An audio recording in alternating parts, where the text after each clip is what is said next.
Bonjour, aujourd'hui je vais vous parler du thème de la nouvelle lune qui aura lieu le 2 mars 2022, dont la carte du ciel se trouve ici. Je vais donc analyser les différentes configurations qu'on y trouve, mais avant cela je voulais vous rappeler quand même 3 choses, voire 4. La première, c'est le webinaire que Lucas animera le 26 mars. Alors, visitez le site de l'École Ablas. Sur la page d'accueil, vous allez avoir une information à ce sujet. Vous cliquez sur l'image et vous parviendrez à la page beaucoup plus complète d'informations sur ce webinaire et vous aurez aussi la possibilité de vous y inscrire. C'est un webinaire qui concerne ou concernera la conjonction Jupiter-Neptune en Poisson qui aura lieu le 12 avril.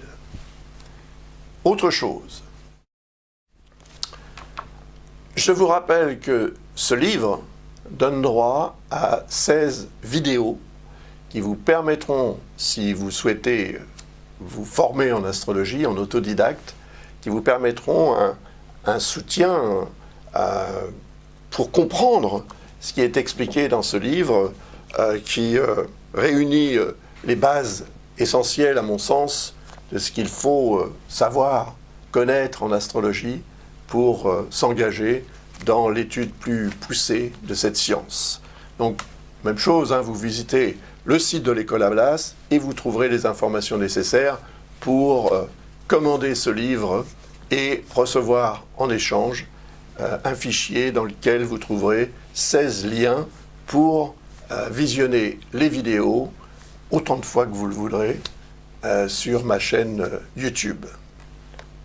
Ensuite, ce livre. Alors, c'est de la littérature, bien évidemment, mais là, on parle des transits planétaires. Il s'adresse quand même à ceux qui ont déjà des connaissances. Donc, si vous avez lu ce livre tout entier, vous devriez être tout à fait capable de comprendre et d'utiliser celui-ci. Alors, pour celui-ci, j'offre à toute personne qui, évidemment, m'enverra la preuve d'achat, une réponse gratuite à une question de son choix, quel que soit le domaine. Il faut une question qui concerne un domaine. Et enfin, je voulais vous parler du livre d'astrologie karmique que j'ai publié très récemment et qui vous intéressera sûrement pour mieux comprendre cette notion de karma, cette notion de réincarnation, de vie antérieure, et de ce qu'on en rapporte dans cette vie présente, de ce que l'on a à gérer, à traiter pour évoluer, continuer de progresser, en vue aussi de préparer la prochaine incarnation. Et cela vous donnera droit, si vous êtes intéressé par cet ouvrage et que vous souhaitez l'acheter, ça vous donnera droit également à une réponse gratuite à une question, mais de préférence une question d'ordre karmique. Alors vous allez me dire, c'est quoi une question karmique? C'est une question existentielle, mais qui va peut-être au-delà du genre de questions qu'on pourrait avoir si l'on cherche un emploi, par exemple. Quand vais-je trouver cet emploi que je cherche depuis un certain temps? C'est quelque chose de plus profond, une question karmique. Mais de toute façon, quelle que soit la question que vous poserez, nous y répondrons. Par contre, faites bien attention au niveau des adresses e-mail, parce que des hébergeurs comme Yahoo, comme Outlook, comme Free, comme Wanadoo, comme Orange, ont tendance à mettre systématiquement les emails qui proviennent d'une adresse professionnelle dans les spams ou dans les indésirables. Donc s'il vous plaît, regardez-la avant d'envoyer une réclamation. Donc s'il vous plaît, regardez, vérifiez bien avant dans les spams ou les indésirables. Et à ce moment-là, si vous n'avez rien dans ces dossiers-là ou dans les promotions, si vous êtes avec Gmail, mais avec Gmail, je n'ai pas de problème du tout d'acheminement des courriers en général. Voilà, je vous remercie. Et maintenant, nous allons parler de ce thème de la nouvelle lune. À tout de suite. Bonjour, aujourd'hui nous allons parler du thème de la nouvelle lune du 2 mars. 2 mars 2022, bien évidemment. Alors, c'est une nouvelle lune qui présente un intérêt particulier parce que, comme vous le voyez sur cette carte, les configurations sont quand même regroupées, les planètes, les éléments sont regroupés dans un ou deux secteurs du zodiaque. On a ici le signe du Capricorne, et à partir de 26 degrés, on trouve Vesta, et jusqu'à 27, presque 28 degrés, on trouve Pluton, et là, à 22 degrés 30, on trouve Neptune, ce qui veut dire qu'il y a moins de 60 degrés qui séparent cette conjonction de cette planète, et ça veut dire que d'un point de vue du système solaire, il peut y avoir ce qu'on appelle un déséquilibre, parce que la plupart des astres qui tournent autour du Soleil sont réunis dans un même secteur, ce qui peut avoir tendance à déséquilibrer le système solaire et par extension à déséquilibrer aussi ce qui se passe sur notre planète. Alors, il y aura évidemment probablement des réactions d'un point de vue climatique, d'un point de vue météorologique, d'un point de vue peut-être aussi sismique. Toutes sortes de réactions vont se manifester, c'est évident. Alors, la nouvelle lune qui se trouve ici dans le signe des Poissons, comme vous le voyez, elle est quand même très intéressante aussi parce qu'elle représente tout ce qui a trait aux croyances. Alors, j'ai pensé quelque chose qui peut être assez intéressant parce qu'on a quand même là des éléments qui peuvent être symboliquement associés à ce qui se passe et ce qui peut se passer chez vous, ce qui peut se passer dans la société, ce qui peut se passer autour de chez vous, dans votre pays ou dans votre région, etc. Et je trouve que c'est quelque chose qui peut, comment dirais-je, être utile. Si vous comprenez ça, peut-être que cela vous permettra de transcender, peut-être aussi de surmonter certains obstacles ou difficultés qui peuvent toujours, évidemment, nous attendre, hein, comme on le sait. D'un point de vue symbolique, la symbolique des signes, le Capricorne est le 10e signe du zodiaque. C'est celui donc qui correspond symboliquement aussi à la 10e maison astrologique, qui représente le pouvoir que nous avons sur autrui, le pouvoir que nous pouvons avoir sur nous-mêmes aussi, nos ambitions, nos projets, nos capacités de réussite. Mais en astrologie mondiale, le signe du Capricorne représente le pouvoir en place. Et bien souvent, il s'agit d'un pouvoir assez dur, assez ferme, assez même autoritaire, puisque le signe du Capricorne est associé en astrologie mondiale au pouvoir absolu, celui des rois, celui des monarques, celui des dictateurs également. Donc là, on a quand même un groupe planétaire important en Capricorne. On voit qu'il y a Vesta, il y a Vénus, il y a Mars et il y a Pluton. Donc admettons que le signe du Capricorne représente le pouvoir. Voilà, alors je l'écris, c'est le pouvoir.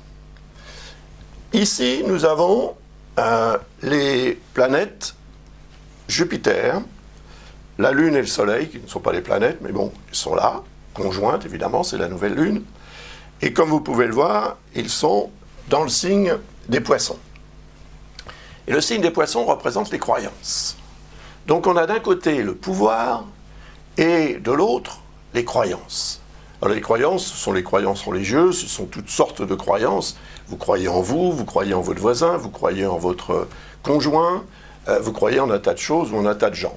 Et vous pouvez aussi croire en Dieu, bien évidemment. Et entre le pouvoir, qui serait représenté donc par le signe du Capricorne, et les croyances, donc a priori le clergé, on va dire la religion, c'est évidemment tout ce qui concerne ce domaine des croyances, c'est-à-dire de l'imaginaire collectif. Entre les deux, qu'est-ce qu'il y a? Il y a le signe du Verseau. qui est ici. Et ce signe du Verseau, en fait, il est représentatif du peuple. Donc, ça veut dire qu'entre le pouvoir et, on va dire, l'Église, ou symboliquement, bien évidemment, donc les croyances, se trouve le peuple. Et il se trouve là, je dirais, dans une forme de sécurité, parce qu'il est évidemment dirigé par le pouvoir, il est également dirigé par ses croyances, il est en tout cas motivé ou influencé par ses croyances, et quel que soit le type de croyance, cela va évidemment avoir un effet sur la manière dont le peuple se comporte. Comme vous pouvez le voir sur cet écran, dans le signe du Verseau, donc a priori le signe du peuple, on trouve Saturne, et conjoint à Saturne, on a Mercure. Alors, Mercure représente la communication, Mercure représente aussi le mental. Donc c'est le mental du peuple, le mental des gens, le mental des populations de la Terre qui se trouvent confrontées, je dirais, limitées dans sa capacité à exprimer les choses et à se mouvoir également, car Mercure représente également la locomotion, donc la difficulté de se mouvoir parce que Saturne est là. Saturne représente le signe du Capricorne. Donc il est, par définition, le régent de ces 4 planètes. Ici, on a Vesta, Vénus, Mars et Pluton, qui sont en Capricorne. Mars, l'autorité. Mars, c'est aussi l'énergie martiale, le comportement martial. Pluton, c'est la notion de destruction, c'est la mort, en fait, qui nous a plus ou moins hantés tous et qui nous a fait craindre le pire à une certaine époque, il n'y a pas si longtemps que ça, en 2020 par exemple, hein, vous vous souvenez, et c'était très très médiatisé évidemment. Donc Pluton a pris un essor, si vous voulez, dans sa nature profonde, c'est le fossoyeur Pluton. Et puis on a Vénus et Mars. Donc Vénus c'est l'amour des proches, l'amour aussi qui est mis en avant par le pouvoir, pour que nous acceptions plus facilement les restrictions qui sont représentées par Saturne. Donc, quelque part, ça voudrait dire que Saturne conjoint à Mercure nous empêche de penser. En tous les cas, Saturne et ce qu'il représente nous empêche d'exprimer aussi spontanément qu'on le voudrait et qu'on le devrait, ce que l'on ressent par rapport à cette dualité qui existe, donc, entre le pouvoir et les croyances, car ces croyances-là, évidemment, on en a tous plus ou moins besoin, et elles sont ici très nettement accentuées par, d'abord, cette nouvelle lune qui se produit dans le signe des Poissons, conjointe à Jupiter, qui n'est pas très loin de Neptune. Donc là, on a également une grosse conjonction entre ces 4 éléments, et c'est cette conjonction qui même pourrait englober celui-ci, c'est-à-dire Chiron qui est en Bélier, donc pas en Poisson, mais quand même, pas très loin de là. Eh bien, on a vraiment ici un gros groupe planétaire, un groupe d'éléments, d'objets cosmiques qui pèsent sur le système et qui pèsent sur notre système aussi, hein, si je puis dire, donc en nous rendant quelque peu frustrés, et donc insatisfaits, pour la plupart en tous les cas, de notre condition et de ce qui ne réussit pas encore vraiment à se dissiper. Alors, c'est le thème de la nouvelle lune, donc c'est le thème du 2 mars 2022. Aujourd'hui, nous sommes le 17 février, c'est le jour d'ailleurs de la pleine lune, et nous avons encore donc une quinzaine de jours pour nous préparer éventuellement à nous engager dans une logique de nouveau départ. C'est ce que représente la nouvelle lune. Donc, si cette nouvelle lune représente un nouveau départ, je vais retirer tout ce que j'ai écrit précédemment pour que ce soit plus clair pour vous, eh bien, vous constaterez que cette nouvelle lune se produit dans le signe des Poissons, bien évidemment, à la conjonction de Jupiter. Ça pourrait être très très favorable, effectivement, parce que Jupiter représente l'expansion, l'évolution et les satisfactions. En plus, Jupiter, faut pas oublier que Jupiter, en astrologie traditionnelle, avant qu'on ne découvre les transsaturniennes, c'est-à-dire Uranus, Neptune et Pluton, Jupiter était le maître du signe des Poissons. Donc c'est un signe dans lequel son énergie est puissante. Elle est reliée effectivement au clergé, c'est-à-dire à ceux qui propagent les croyances spirituelles, les croyances religieuses plutôt. Eh bien, il y a là, évidemment, avec Neptune, quelque chose de très fort, puisque Neptune représente le signe des Poissons. Depuis qu'on l'a découvert, on lui a accordé la maîtrise de ce signe des Poissons. Donc Jupiter et Neptune en Poissons, c'est du costaud. J'en ai parlé dans la vidéo que j'ai faite pour 2022, la vidéo globale. J'en ai parlé aussi dans toutes les vidéos que j'ai faites pour votre signe ou pour votre ascendant. Regardez-les si ça vous intéresse, parce que cette conjonction va devenir extrêmement forte le 12 avril. Elle sera exacte entre Jupiter et Neptune. Et comme c'est un phénomène très rare, puisque la dernière fois qu'il s'est produit, c'était en 1856, on peut s'attendre évidemment à ce qu'il ait une influence, une forte influence. C'est l'exaltation. C'est l'exaltation aussi des croyances, c'est l'exaltation de ce que l'on espère, de nos espoirs, de nos espérances. Donc cela peut représenter aussi une énergie positive pour aller de l'avant. Et cette nouvelle lune, qui se produit à la conjonction de Jupiter, comme vous pouvez le voir ici, elle est quand même en harmonie avec Uranus, qui représente le changement. Donc on a Uranus ici, on a cette conjonction, on va mettre la conjonction, où est la conjonction de la nouvelle lune avec Jupiter. Vous voyez cette ligne bleue ici, c'est ce qu'on appelle un sextile. C'est un lien harmonique entre un signe d'eau et un signe de terre. Donc il y a quelque chose de constructif dans la combinaison terre et eau. Et cette combinaison peut nous permettre effectivement d'envisager une sortie de crise, on peut le dire, en tous les cas une forme de libération.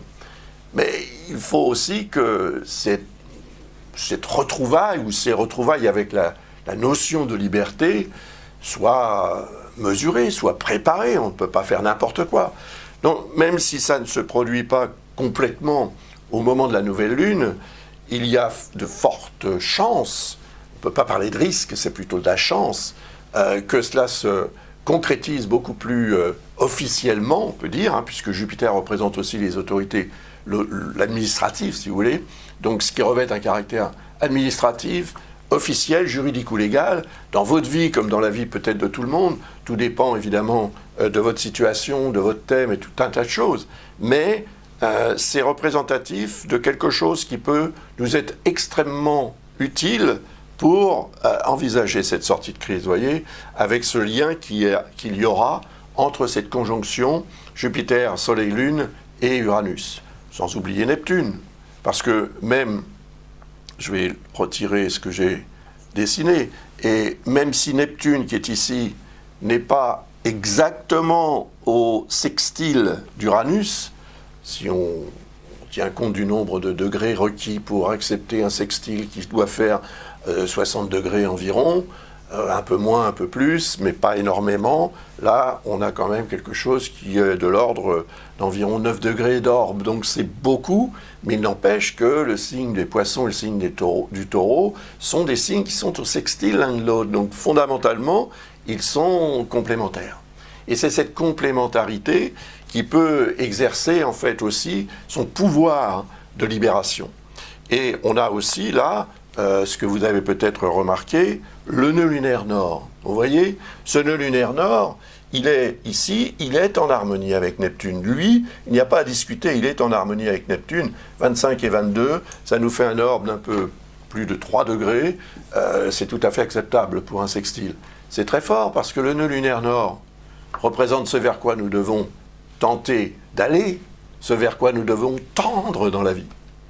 Et ce nœud lunaire nord, il se rapproche, puisqu'il rétrograde constamment, il se rapproche d'Uranus.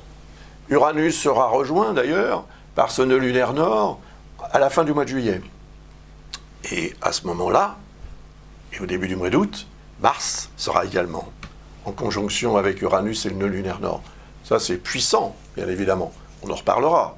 C'est une conjonction aussi qui qui mériterait d'être analysée, parce que au-delà de cette conjonction elle-même, il y a aussi des ramifications qui vont évidemment se produire en termes de configuration, d'aspect, etc., avec les autres planètes et les autres éléments autour du zodiaque. On en reparlera parce que je pense que ça peut effectivement vous intéresser et vous aider aussi si vous avez un projet qui peut être relié à la notion de libération ou de nouveau départ. En termes de nouveau départ, c'est la nouvelle lune qui représente ça quand même. Donc aujourd'hui, c'est la pleine lune, c'est le moment où il faut clôturer certains dossiers. Donc si vous avez un projet que vous envisagez de démarrer effectivement au moment de la nouvelle lune, ou si vous n'avez pas de date particulière, peut-être que ce serait une bonne idée bien, de vous caler à peu près sur le moment de la nouvelle lune, pour vous engager officiellement ou concrètement dans ce que vous voulez réaliser. Cela dit, c'est une nouvelle lune en Poisson, donc ça n'est pas une nouvelle lune qui a priori revêt un caractère, on va dire, rationnel ou vraiment pragmatique, mais c'est l'intuition, c'est l'inspiration, c'est aussi la créativité, c'est la connexion qu'on a avec la dimension spirituelle qui nous entoure, avec l'invisible, avec l'astral, dans lequel on puise comme ça des idées qui passent. Et on dit, tiens, c'est mon idée, c'est mon inspiration. L'inspiration, c'est ça. C'est en fait relié à la réalité du cerveau humain qui est un récepteur, un capteur d'ondes. Et quand il capte, reçoit des ondes qui lui conviennent, il s'en empare et il les transforme en pensée, en idées, en intuition, en inspiration, en création. Donc ça, c'est la puissance du cerveau humain. Et puis Mercure représente ce cerveau humain. Donc on l'a vu tout à l'heure. Mercure, il est conjoint à Saturne, ou le contraire, c'est Saturne qui met la pression quand même. Mais cela dit, ce Saturne est dans le signe du Verseau depuis beaucoup plus longtemps que Mercure. Mercure ne passe environ que 2 semaines dans un signe. Il a rétrogradé, c'est vrai, dans ce signe. Donc il a passé un peu plus de temps. Et c'est pendant cette période de transit de Mercure en mouvement direct, puis en rétrogradation apparente, bien évidemment, que tout un tas de choses se sont dites, se sont dédites, peut-être dans votre vie, autour de vous, dans les relations que vous avez avec votre entourage, et puis au niveau même du pays tout entier, de la région, des autorités aussi qui ont eu tendance peut-être à se contredire ou à se dédire.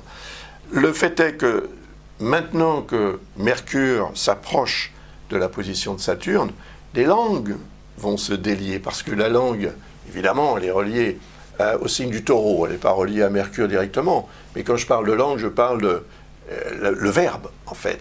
Donc la volonté, la capacité et la nécessité d'exprimer certaines choses, de dire, d'écrire, donc de transmettre et de partager certaines idées, va devenir beaucoup plus intense.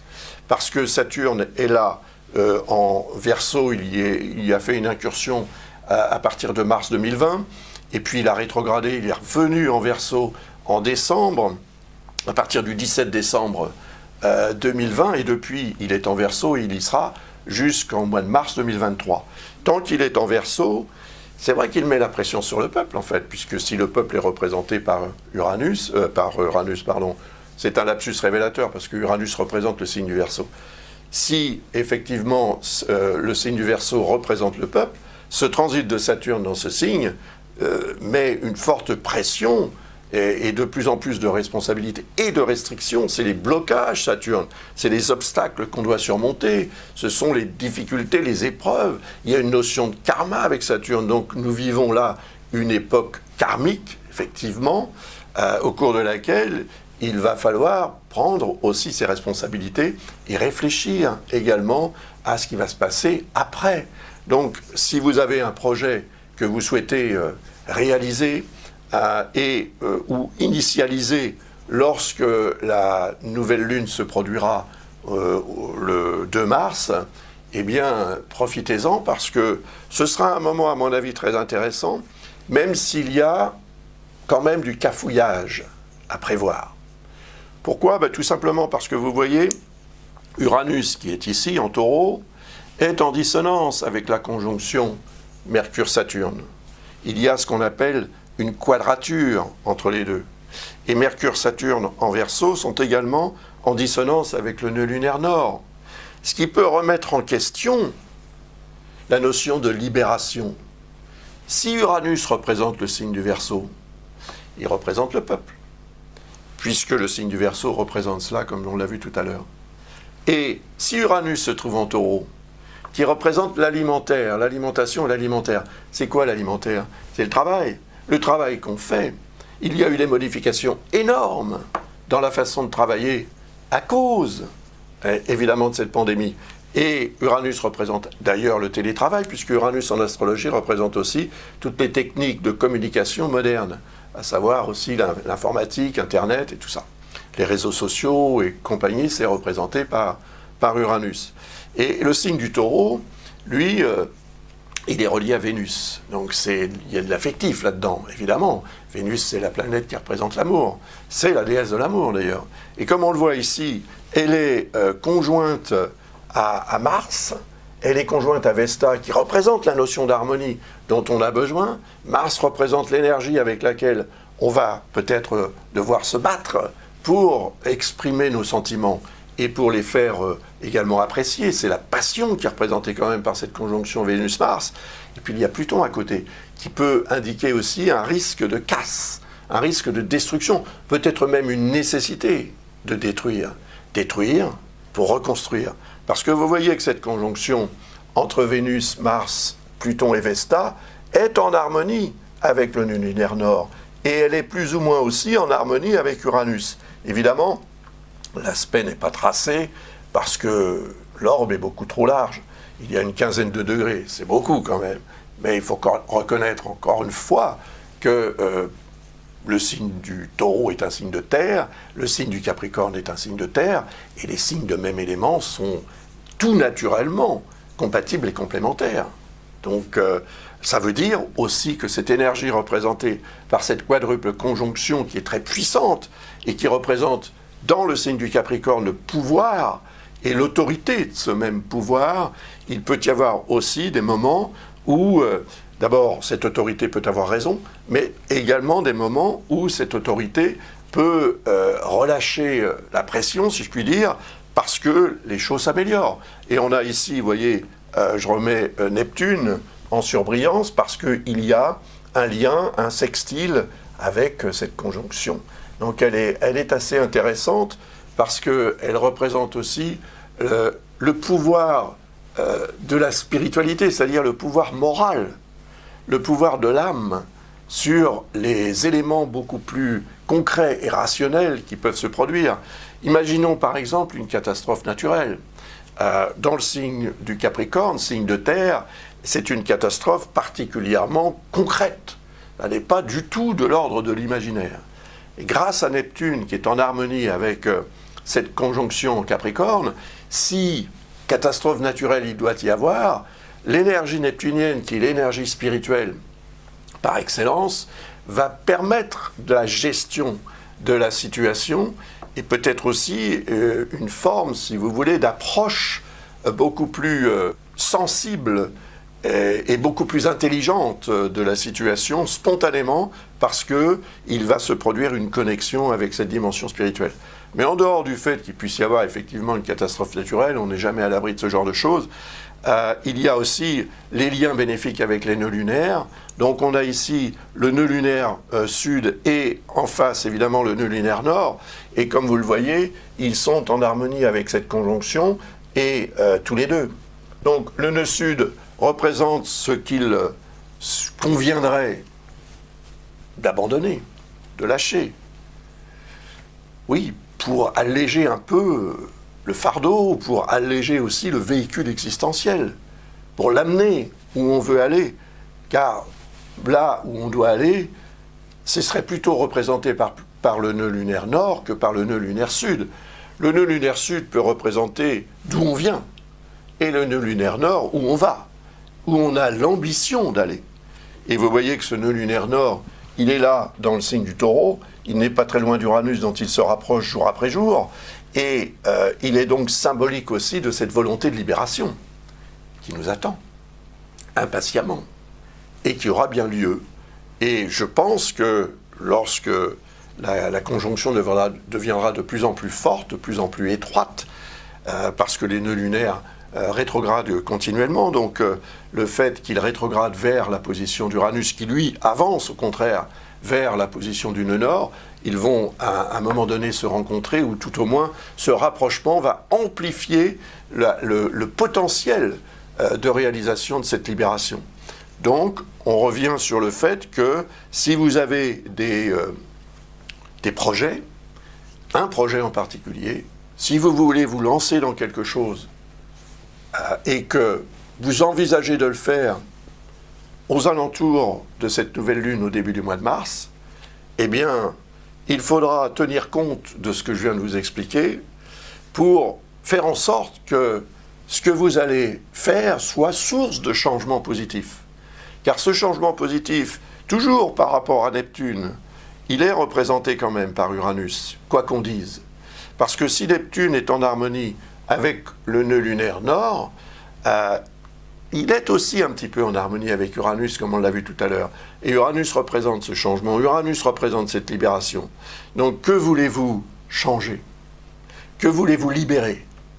Ou comment voulez-vous changer ou libérer votre vie de ce qui a pu l'encombrer, de ce qui a pu la bloquer, la ralentir aussi votre évolution et vos progrès tout au long de cette période, je dirais, depuis le début, c'est vrai, depuis le début de la pandémie, donc depuis le début de l'année 2020, ou tout au moins depuis le mois de mars 2020.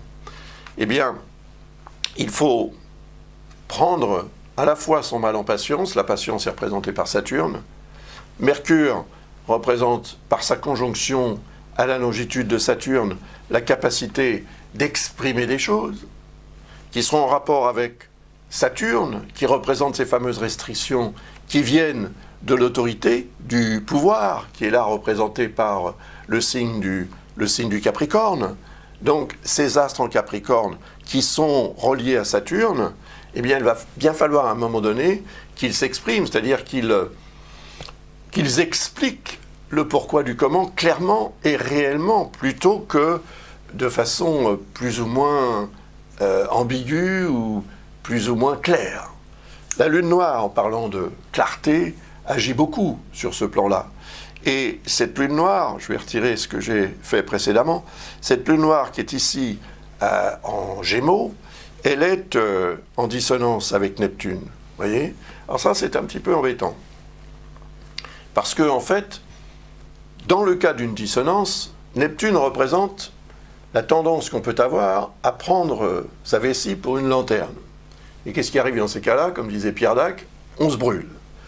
Non, le fait est que Neptune, en dissonance avec la Lune noire, amplifie le côté point d'interrogation. Donc là, on a entre les deux un gros point d'interrogation qui s'installe. Qu'est-ce qui se passe? Pourquoi? Comment? Qu'est-ce qu'ils nous disent? Il ne faut pas oublier que la Lune noire, se trouvant dans le signe des Gémeaux, est reliée à Mercure, qui, comme on vient de le voir, est conjoint à Saturne. Mais Mercure et Saturne sont en Verseau, signe d'air. Et la Lune noire est en Gémeaux, signe d'air. Donc il y a, et on le voit d'ailleurs, il est tracé, il y a ce qu'on appelle un trigone, c'est un lien très positif qui relie ces éléments entre eux et qui leur permet de communiquer beaucoup plus clairement et concrètement. Là où Neptune, lui, est un petit peu dans les nuages, dans la confusion, dans l'incertitude, à cause de la Lune noire, si vous faites appel uniquement à votre intuition et à vos croyances, vous allez être, comment dirais-je, vous allez être dirigé vers les mauvais choix. Dans le sens où, si cette configuration agit entre la Lune noire et Neptune, elle va amplifier votre incapacité à réfléchir rationnellement. Alors que le rationnel est représenté par Saturne. Alors que le rationnel, le mental rationnel, est représenté par Mercure.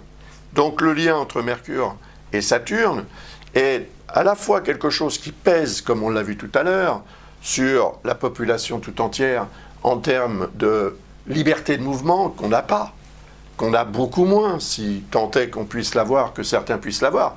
Il y a les privilégiés et puis il y a les autres, il faut bien le dire. Et le fait que Saturne et Mercure soient en harmonie avec la Lune noire est quand même assez sympathique, je dirais, parce que si on aborde ce que on pense devoir exprimer ou mettre en lumière, expliquer et partager, on va réussir. Mais il faut le faire de façon rationnelle, de façon organisée. La notion d'organisation, elle est plus reliée à Saturne qu'à Neptune. Neptune, c'est on y va, on y croit. Mais le fait d'y croire ne garantit pas nécessairement qu'on va obtenir le meilleur résultat. Ça ne suffit pas d'y croire. Il faut ensuite agir et organiser les choses concrètement, rationnellement, méticuleusement, si je puis dire. Parce que ces deux planètes, encore une fois, Mercure et Saturne, sont en Verseau, et le signe du Verseau, c'est le signe du peuple. Mais voilà, la planète qui représente ce signe, c'est Uranus, et malheureusement, elle est en dissonance avec Saturne et Mercure. Et cette dissonance qui est ici, qu'on voit, là c'est le trait rouge, eh bien, elle appelle à la vigilance. C'est-à-dire qu'elle peut représenter la tendance qu'on aurait à faire un pas en avant et deux en arrière. Si Uranus représente la liberté ou la libération, le fait que Saturne soit dans le signe d'Uranus bloque ou freine cette libération. C'est comme si vous aviez un animal, comment dirais-je, prisonnier dans une cage, et que vous ouvriez la cage au bout de plusieurs années. Il est fort probable que l'animal aura du mal à s'échapper immédiatement et à retrouver sa liberté. Je dirais même peut-être qu'il craindra de retrouver cette liberté tant il se sera habitué à cette pseudo-sécurité de la cage. Donc les portes peuvent s'ouvrir ou s'entr'ouvrir. À nous peut-être d'organiser les choses de façon à les ouvrir davantage et à les ouvrir pour nous engager dans cet avenir qui est représenté par Uranus, alors que Saturne représente le passé. Le passé, c'est bien, on sait ce qu'il a été et on va s'en souvenir, mais l'avenir, on ne le connaît pas encore complètement et on le craint, je dirais, parce que on a pris l'habitude de limiter considérablement cette notion d'avenir à quelques jours, quelques semaines, éventuellement. Donc faire des projets devient ou est devenu de plus en plus compliqué, de plus en plus limité. Et c'est ces limitations qui sont représentées par Saturne. Donc dès lors que Saturne sera sorti du signe des Poissons, mais ce ne sera pas avant mars 2023, une forme de libération beaucoup plus concrète, effectivement, va s'imposer. Et ce sera, à mon avis, le moment où, à partir de ce moment-là, en tous les cas, où on va pouvoir retrouver, mais pas complètement, parce que je pense qu'on ne retrouvera jamais complètement ce qu'on avait avant, et c'est peut-être aussi bien d'ailleurs d'une certaine manière, ça permet aussi un progrès. Donc soyons patients et soyons aussi déterminés, et si nous devons exprimer certaines choses pour mettre en lumière les imperfections de certaines personnes autour de nous ou nos propres erreurs, pour pouvoir les gérer, les traiter et peut-être aussi les sanctionner, pourquoi pas. Le fait est que c'est une nouvelle lune extrêmement importante. Elle met vraiment en avant cette notion pouvoir, croyance et au milieu, le peuple. Alors, et si vous êtes au milieu, comme je le suis évidemment et comme nous le sommes pratiquement tous, nous n'appartenons pas à la classe des privilégiés qui gèrent et qui manipulent le monde, donc nous devons plus ou moins nous résigner tout en restant quand même très vigilants parce que les révolutions, ça a quand même existé et ça peut encore exister. Voilà, j'ai terminé cette analyse. Elle est un petit peu particulière, je l'admets, je l'avoue, mais j'ai voulu vous expliquer tout cela parce que c'est quelque chose qui m'est venu en fait en me réveillant ce matin. Et je me suis dit, je vais en parler dans cette vidéo que je vais faire aujourd'hui. Et en plus, vous voyez que j'ai, comment dirais-je, utilisé une petite tablette que j'ai connectée à mon téléviseur pour, voilà, pour agrémenter un petit peu les choses et pour rendre peut-être, vous voyez, j'écris avec soit mon stylet, mon stylo, stylet, ou simplement avec mon doigt. Et voilà, ça donne des petites choses comme ça qui permettent aussi d'agrémenter et de rendre les explications peut-être un petit peu plus compréhensibles. En tous les cas, je l'espère. Je vous remercie infiniment de votre attention et de votre fidélité, de votre intérêt pour mon travail. Sans vous, je ne serais certainement plus là, c'est-à-dire que j'aurais probablement pris ma retraite, mais vous me motivez énormément par vos commentaires et par tout un tas de choses en fait que vous me demandez, que vous me commandez, aussi bien mes livres que d'autres choses. Et puis, je voulais vous remercier, en fait. Voilà. À bientôt, je vous souhaite une très agréable pleine lune. Aujourd'hui, c'est la pleine lune, nous sommes le 17 février 2022. Et à très bientôt pour une autre vidéo que je posterai évidemment sur cette chaîne et qui aura trait à la pleine lune du mois de mars. Elle sera aussi très intéressante, comme vous allez le découvrir quand je l'analyserai, bien évidemment. Au revoir.